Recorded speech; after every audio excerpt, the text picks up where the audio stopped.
ហោរាសាស្ត្រប្រចាំថ្ងៃឆ្នាំសំណាងទាំង3នេះត្រៀមទទួលលាភសក្ការៈដល់ធំធេង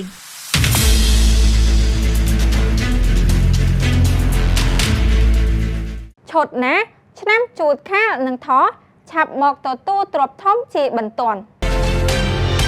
1ឆ្នាំជូតកណ្ដុរមាសនោមលៀបឆ្នាំជូតត្រូវបានប្រសិទ្ធនាមថាជាទេវតាចាវាសនាឲ្យសម្បូរលៀបមិនថាទៅដល់ទីណាហេងតែងតែដើរតាមចិត្តខ្លួនជានិច្ចដែលជាកម្លាំងរុញច្រានឲ្យអាជីពការងារនិងរបររកស៊ីហក់ឡើងខ្ពស់ត្រដែតឲ្យតែអ្នករក្សាចិត្តឲ្យស្ងប់មិនលោភលន់រាល់ការបណ្ដាក់ទុនទាំងឡាយនិងផលផ្លែផ្កាជាទ្រព្យធំមហាសាលចូលមកក្នុងដៃ2ឆ្នាំខាខ្លាកំណែកអំណាចបុណ្យសម្រាប់អ្នកកើតឆ្នាំខាលរាសីកំពុងឡើងខ្ពស់ត្រដែតធ្វើអ្វីក៏ជោគជ័យដែរអ្វីដែលពិសេសបំផុតនោះគឺជួបគ្រោះខ្លាចជាលៀបព្រោះរាល់ពេលមានបញ្ហាតែមានអ្នកមានបុណ្យឬមនុស្សខ្ពង់ខ្ពស់ចេញមុខមកជួយជ្រោមជ្រែងជានិច្ចមុខរបរនឹងរីកសុសសាយដោយផ្កាកំពុងរីកមិនចាំបាច់ខ្វល់ខ្វាយរឿងខ្វះខាតថវិកាឡើយ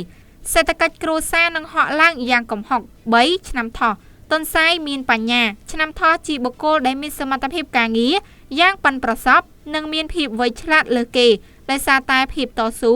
និងភាពស្មោះត្រង់ទើបធ្វើឲ្យចៅហ្វាយនាយឬអ្នកធំមានការទុកចិត្តនិងផ្ដល់ឱកាសមាសឲ្យជានិច្ចរាល់កិច្ចការដែលអ្នកចាប់កាន់ក្នុងដៃនឹងប្រែក្លាយជាលទ្ធផលដ៏អស្ចារ្យនិងនាំមកនូវលាភសក្ការៈយ៉ាងក្រាស់ក្រែងដែលអ្នកមិននឹកស្មានដល់សូមចំណាំថាការជឿជាក់លើសមត្ថភាពផ្សំនឹងរាសីជោគជ័យនឹងនៅក្នុងដៃអ្នក